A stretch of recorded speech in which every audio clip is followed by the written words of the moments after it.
تو آج جو تباہی مچی ہوئی ہے، اے لوگوں کون سا زخم ہے جو آپ کے سامنے میں رکھوں؟ ایک دو زخم نہیں، سارا بدن ہے چھلی درد، بیچارہ پریشان ہے، کہاں سے اٹھوں؟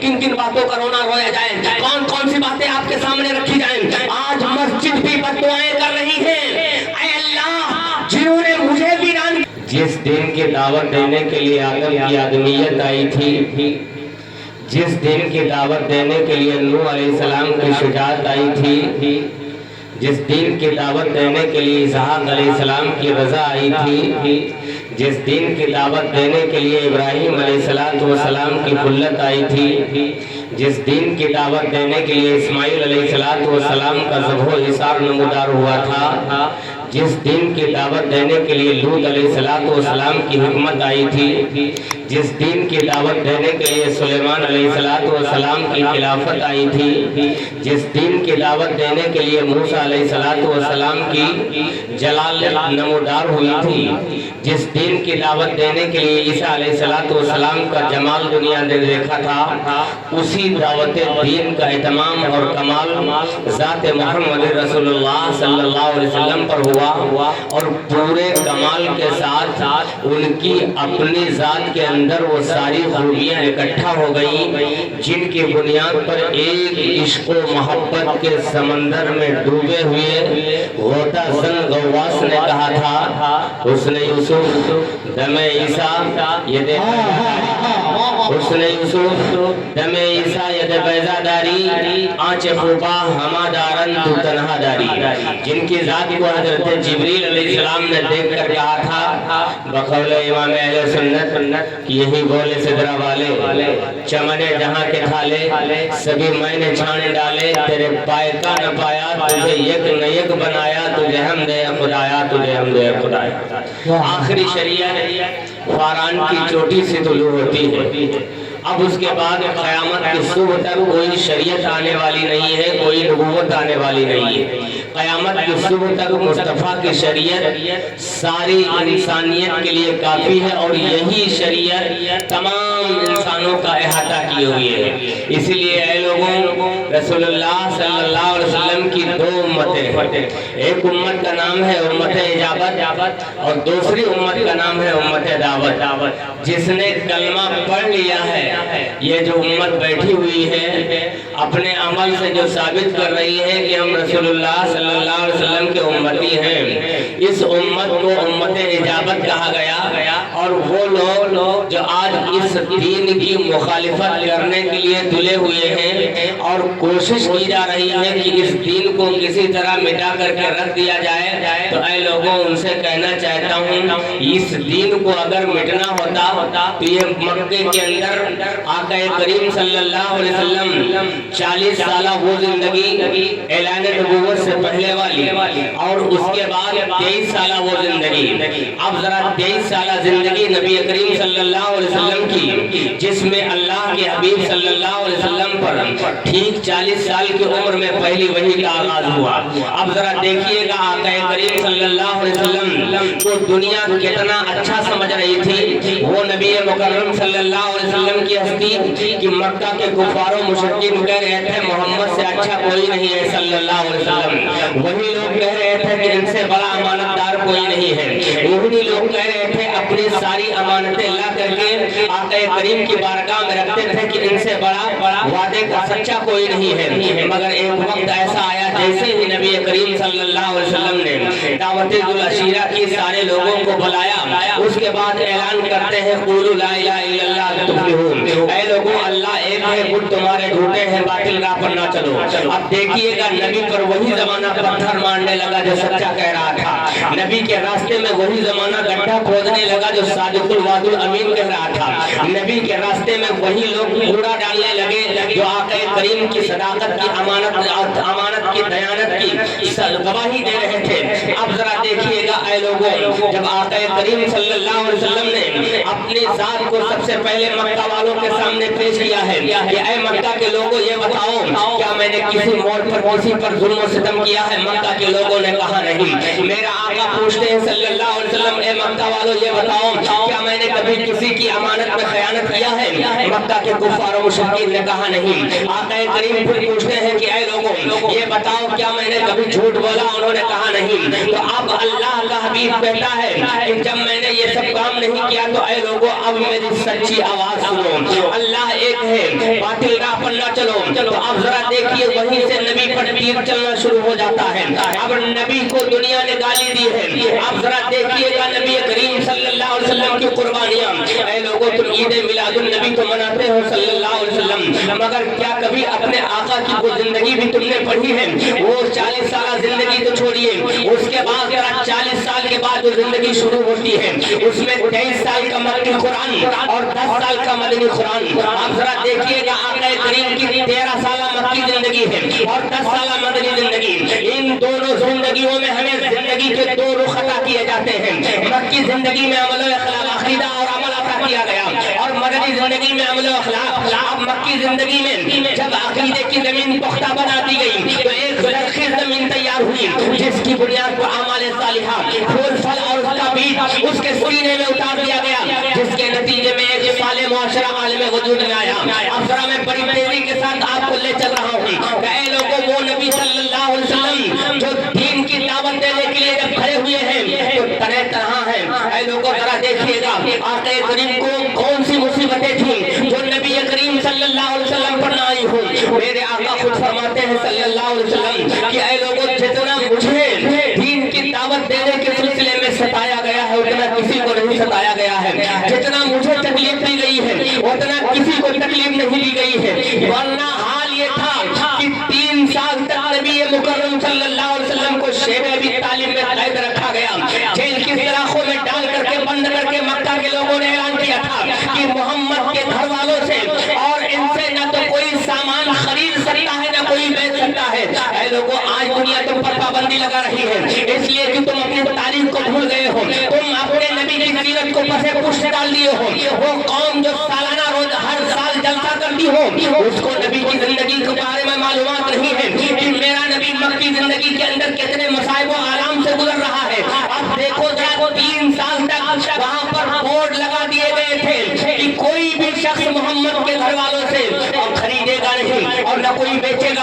और यही नहीं है लोगों सुनो, आका करीम को वो मसाइब और तकलीफें दी गई कि आपकी 2 बेटियों को अबू लहब के बेटे उतबा और उतैबा के निकाह में थी। आप जरा देखिएगा तलाक भी दिलवा दी गई। आप बताओ वो बाप से पूछो जिस बाप की बेटी की तलाक होती है उस बाप की कमर टूट जाती है, वो बाप की पूरी वो बाप की जवानी वो बुढ़ापे में तब्दील होने लगती है।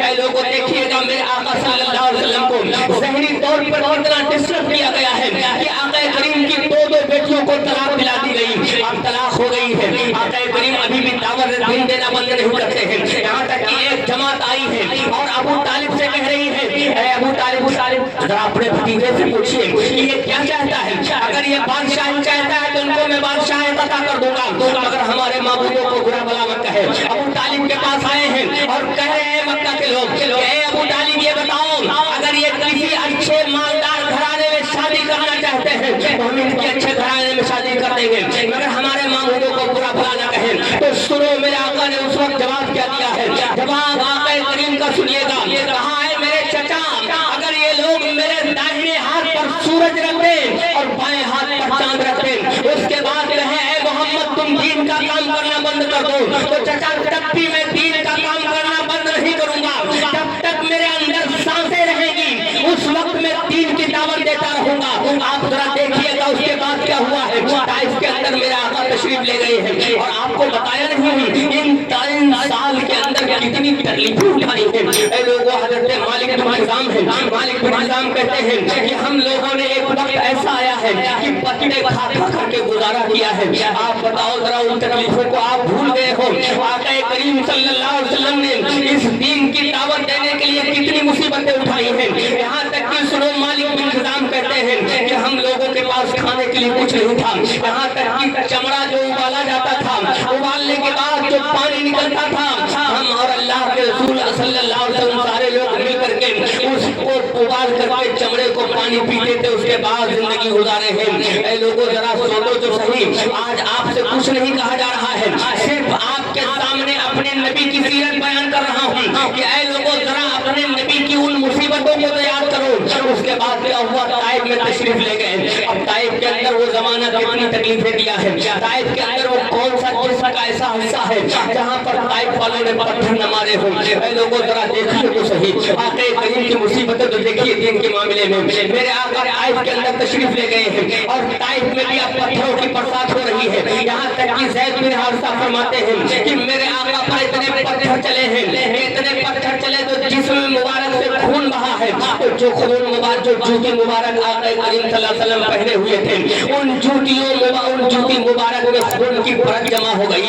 ऐ लोगों ऐसी हालत में अल्लाह ने जब देखा तो कहा जिब्रील जल्दी से जाओ, और मलकुल जिबाल साथ में आया है। आका अलैहिस्सलाम की बारगाह में हाजिर होते हैं, या रसूल अल्लाह ये मलकुल जिबाल आया है।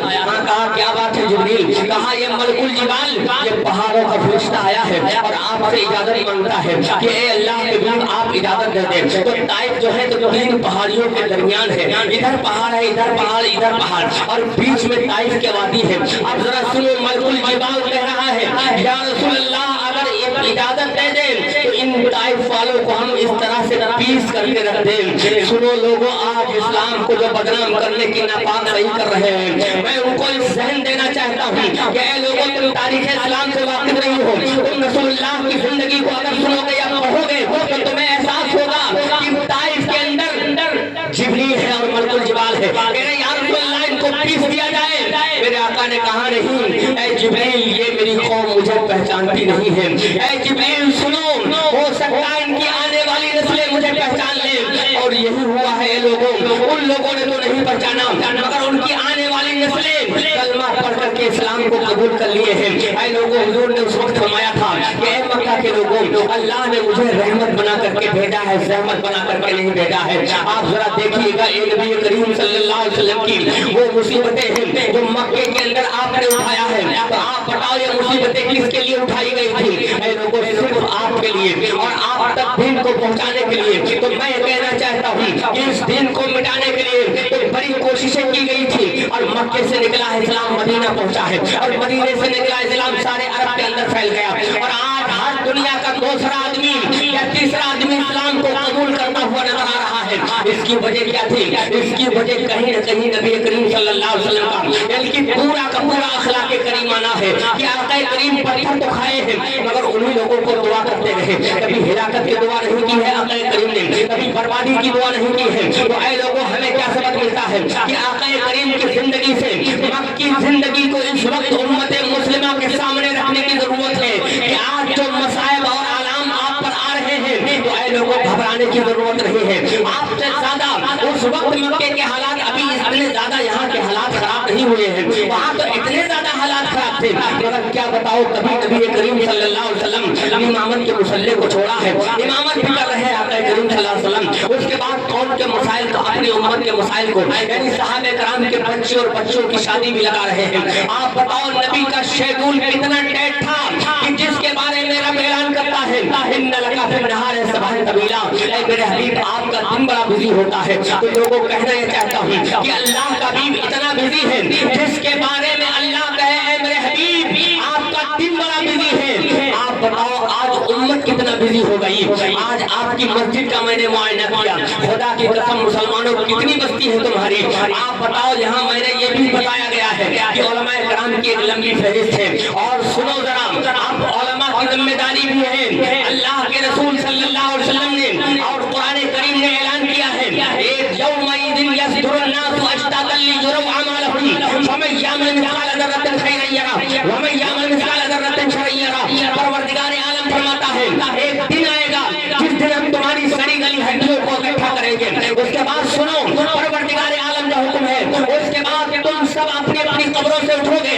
उसके बाद फौज दर फौज और करोड़ दर करोड़ हमारी बारगाह अदालत की तरफ चल पड़ोगे। तफसीर मोतबरा बताती है कि उलमा मोमिनीन के तीन गिरोह हैं अकीदे के एतबार से। आप जरा देखिएगा ऐ लोगों, इंसानों के तीन गिरोह हैं अकीदे के एतबार से।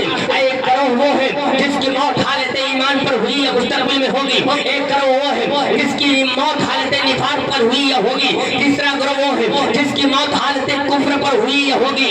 आप जरा देखिएगा रसूलुल्लाह सल्लल्लाहु अलैहि वसल्लम, आका करीम सल्लल्लाहु अलैहि वसल्लम हम लोगों को क्या बताना चाहते हैं। अल्लाह ने कहा तुम सब अपनी अपनी कब्रों से उठोगे, उसके बाद फौज दर फौज और घरों दर घरों हमारे बरगाह अदालत में तलब पड़ोगे। तो ऐ लोगों जरा देखो, तफसीर मुतबिरा ने बता दिया कि इंसानों के तीन गिरोह हैं अकीदे के एतबार से।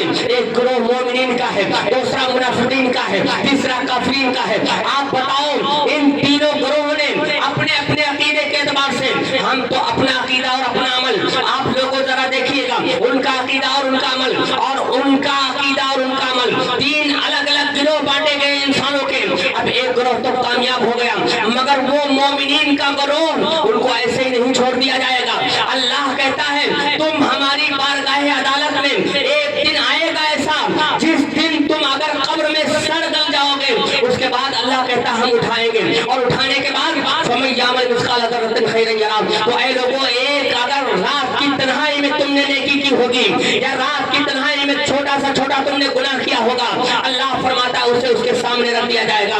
गोया इंसान के ज़मीर का बंद ताला खोल दिया जाएगा और इंसान खुद ऐसी सूरत में अपने नामा अमाल को देख करके फैसला बाद में सुनाया जाएगा, जमीन उसका फैसला सुनाने लगेगा। तो ये बात तय हो गई कि हम तमामी तर लोगों को एक दिन अल्लाह की बारगाह अदालत में जवाब देना है। रसूल पाक सल्लल्लाहु अलैहि वसल्लम ने हमें हलाकत से बचाने के लिए मक्के की सरजमीन पर अकीदे की मुकद्दस तालीम देकर बदअकीदगी से इंसानियत के लिए निजात का रास्ता खोला। अब जब इंसान का अकीदा मजबूत हो गया, फलसफे माँ बादल मौत पर उसका जब पक्का यकीन हो गया और उस यकीन मुहकम की मंजिल से जब इंसान गुजरा, तो उस यकीन मुहकम ही की बरकत थी कि बड़े से बड़े मसाइब सहाबा कराम झेल गए। मक्के की सरजमीन पर मुनाफिकीन ने जन्म नहीं लिया था, मक्के की सरजमीन पर मोमिनीन को जो तकलीफ पहुंचाई जा रही थी उसका साबिका मुशरिकीन की तरफ से हो रहा था। मगर मदीना जाने के बाद हालात में कुछ तगय्युर आया और कुछ तब्दीली पैदा हुई। 13 साल की मक्की जिंदगी और 10 साल की मदनी जिंदगी, इन दोनों जिंदगियों के अंदर हमें जिंदगी के दो रुख अता किए गए मुसलमानों। मक्की जिंदगी में अकीदा मजबूत किया गया और मदनी जिंदगी में अमल और अखलाक बताया गया। तो आप जरा सोचो तो सही, जो नबी तुम्हारे लिए इतनी मजबूती के साथ मक्के के अंदर मुसीबतें और आसाइबें सारी चीजें बर्दाश्त करता रहा, मगर कहीं से दावत दीन का काम बंद नहीं हुआ है। तो ऐ लोगों, आज आपको क्या करना है? मैंने अर्ज किया है कि ऐ लोगों, आपकी भी जिम्मेदारी बनती है। आज आप बच्चों की परवरिश कैसे करेंगे? अल्लाह रब्बुल आलमीन ने तो हमें एक फार्मूला अता किया था कुरान करीम के अंदर कि ऐ मेरे बंदो सुनो, जब तुम अपने माँ बाप के लिए दुआ करो तो दुआ के लिए हाथ उठाना है, तो कहना है रब्बिरहम्हुमा कमा रब्बयानी सगीरा। ऐ मेरे अल्लाह, मेरे माँ बाप पर इस तरह रहम फरमा जिस तरह बचपन में उन्होंने मुझ पर रहम किया है। आप बताओ, बचपन का तज़किरा मसीहत क्यों याद दिला रही है? ऐ लोगों, बच्चों की तरबियत बचपन में की जाती है, बड़े होने के बाद बच्चों की तरबियत नहीं बल्कि नसीहत होती है। मैं आपको यह भी प्रूव करता हूँ, एक हदीस पढ़ करके इमाम हसन मुज्तबा रज़ियल्लाहु ताला अन्हु है, 2.5 साल की इनकी उम्र मुबारक है। ऐ लोगों, औलाद वाले हो तुमको अपनी औलाद को कैसी तरबियत देनी चाहिए? तुमको रसूलुल्लाह की जिंदगी तुम्हारे सामने है। इमाम हसन की उम्र तकरीबन 2.5 साल की है और ज़कात की खुजूर आ चुकी है, आका करीम की बारगाह में रखी हुई है। अब जरा तरबियत कैसे होती है ये देखिए आप जरा तरबियत। और आप सबको मालूम है नमाज किस पर फर्ज है? आखिर बालिग मुसलमान हो जाता है, उसके बाद उस पर नमाज फर्ज है। ज़कात किस पर फर्ज है? जो साहिब निसाब हो। इसी तरह से ज़कात किस पर हराम है? सैयद पर ज़कात हराम है। आप जरा सोचो, वो आले रसूल जो बालिग हो उस पर ज़कात का माल हराम है, मगर रसूलुल्लाह का शहजादा अभी छोटी सी उम्र है उसकी और खजूर रखी हुई है ज़कात की। रसूलुल्लाह का शहजादा इमाम हसन आता है और आने के बाद वो खजूर उठाई और मुंह में रख लिया। आका करीम सल्लल्लाहु अलैहि वसल्लम ने दौड़ करके उठे और उस हाथ डाल दिया उनके मुंह में इमाम हसन के, और मुंह में हाथ डाल करके खजूर को निकाल दिया और कहा सुनो ऐ मेरे बेटे, ये ज़कात की खजूर थी। ऐ लोगों, आज हमारी तरबियत क्या है बच्चों की? बाप घर के अंदर बैठा है और फोन पे कह रहा है कि मैं घर के अंदर मौजूद नहीं हूँ। ऐ लोगों, जरा देखो, अब आपका बेटा आपसे क्या सीखेगा? वो तो कह रहा बाप तो घर में मौजूद है। ऐ लोगों, बच्चों का दिमाग ऐसा होता है, बच्चे झूठ नहीं बोलते हैं, उनको घर के अंदर झूठ बोलना सिखाया जाता है। बच्चे शराब नहीं पीते हैं, उनको घर के अंदर सिखाया जाता है। बच्चे खराब काम नहीं करते हैं, मगर घर के अंदर जैसे जैसे उनकी तरबियत मिलती है वैसे वैसे बच्चे वो नकल करते हैं। ऐ लोगों जरा देखो आज हमारी यहाँ तरबियत का उसूल क्या रहा और अखलाक नबी को तो देखिएगा। मेरा नबी सल्लल्लाहु अलैहि वसल्लम आप जरा देखो किस तरीके से तरबियत के बारे में उम्मत को ये बता रहा है कि ऐ मेरे उम्मतियों, तुम भी अपने बच्चों की तरबियत बचपन में की जाती है, बड़े होकर के तो सिर्फ नसीहत होती है। आज हम आपको तरबियत नहीं बल्कि नसीहत के तौर पर हम आपके सामने कुछ गुफ्तगू कर रहे हैं। उसका असर ये है कि कुछ लोग सुन रहे हैं, कुछ लोग ऐसी वैसी रहन लगाए हुए हैं। क्यों? इसलिए कि अगर बचपन में तरबियत की जाती, आज बहुत बड़ा हमारे यहाँ शिकवा है कि बेटा बात नहीं मानता है, बच्चा बहुत हमारा बिगड़ गया है। हम तो ये कहते हैं कि बच्चे से पहले माँ बाप बिगड़े हुए हैं। अगर माँ बाप सही होते, अपने बच्चों की सही तरबियत की होते तो आज हालात ये न बनते। ऐ लोगों सिर्फ बेटियों का मसला नहीं है, बेटों का भी मसला कोई नाजुक नहीं है। आज इर्तिदाद बड़ी तेजी के साथ फैल रहा है। तो ऐ मुसलमानों, तुमको अपने बच्चों को तालीम और तरबियत के हवाले से इतना मजबूत करना है। अपने बच्चों की तरबियत और अपनी बच्चियों की तरबियत, रसूलुल्लाह की शहजादी की जिंदगी ऐ मेरी माँ और बहनों तुम्हारे सामने है। आज तुमने अपना किरदार कैसा बनाया है? अगर रसूलुल्लाह की शहजादी का किरदार आज की हमारी माँ और बहनें अपना लेती तो आप बताओ जो हालात बन रहे हैं, आज बिगड़ रहे हैं हालात। आज बेटी माँ को देख करके जैसे जैसे माँ हरकत करती है, आज अगर माँ नमाज नहीं पढ़ेगी तो वो बेटी कहाँ से नमाजी बन जाएगी? बाप अगर मस्जिद नहीं जाएगा तो बेटा कहाँ से मस्जिद बन जाएगा? तो ऐ लोगों, बेटों को हुक्म मत दो बेटो नमाज पढ़ो, बल्कि सुबह उठ करके खुद वजू करो। और बच्चे जब देखेगा, एक दिन देखेगा, दूसरा दिन देखेगा, कहेगा हमारा बाप तो पाबंदी से जाता है, आज हमें भी जाना चाहिए। इसी तरह से माँ का भी किरदार बच्ची कबूल करती है। यहाँ तो ये छोड़िए, यहाँ तक कि माँ के पेट में जब बच्चा आता है तब हुक्म दिया गया है कि सबसे पहले शौहर का हुक्म यह बनता है कि अपनी बेटी के पेट में जो भी लुकमा रखे वो हलाल का होना चाहिए। इसलिए कि आप जरा देखिएगा, ऐ लोगों, रसूलुल्लाह की जिंदगी तो पढ़ो और उनकी सीरत को अपनाने की तो कोशिश करो कि मेरे आका किस तरह से उम्मत को आज अगर ये सीरत नबवी पर अमल करती होती तो आज जो तबाही मची हुई है, ऐ लोगों, कौन सा जख्म है जो आपके सामने में रखूं? एक दो जख्म नहीं, सारा बदन है छल्ली दर्द, बेचारा परेशान है, कहां से उठूं? किन किन बातों का रोना रोया जाए, कौन कौन सी बातें आपके सामने रखी जाए? आज मस्जिद भी बद्दुआएं कर रही है। ऐ अल्लाह, जिन्होंने मुझे वीरान किया है तो उन्हें वीरान कर दे। ऐ मुसलमानों, जिन मुसलमानों के खिलाफ अल्लाह की मस्जिदें बद्दुआएं कर रही हो, वो मुसलमान कहां से कामयाब होगा? वो मुसलमान कहां से कामयान होगा? वो मुसलमान कहां से आकर के कामयाबी की मंजिल हासिल कर सकता है? ऐ लोगों, अगर तुम चाहते हो कामयाबी तो कल से नहीं बल्कि आज से तहैया कर लो। आप बताओ, वो नबी तुम्हारी कातिल सारी सारी रात मुसल्ले पर रोते रहे। आका अलैहिस्सलाम की इबादत का आलम क्या बताऊं मैं? अगर नबी मुसल्ले पर आ गए हैं तो बदन पर कपकपी तारी है और आका अलैहिस्सलाम सारी सारी रात सजदे में पड़े। सहाबा कहते या रसूल अल्लाह, अल्लाह ने आपको मासूम बनाया है, ये सारी सारी रात इबादत करना हमसे देखा नहीं जाता। या रसूल अल्लाह, आप थोड़ा आराम कर लिया करो। आप जरा देखो, आज नबी मुसल्ले पर खड़े तो अल्लाह कह रहा है मेरे हबीब थोड़ा आराम कर लो। आज उनकी उम्मत कितनी बदअमल हो चुकी है। आज उम्मत तो नमाज को भूल चुकी है, उम्मत तो इस कदर नमाज को पसे पुष्ट डाल दिया है इसने कि ईद मिलादुन नबी आए। ऐ लोगों, बड़ी माजरत के साथ ये जितनी आप लाइटिंग की इंतजाम की हो, ये जिक्र की धूमधाम है, फिक्र की धूमधाम नहीं। अगर फिक्र रसूल की धूमधाम होती तो इससे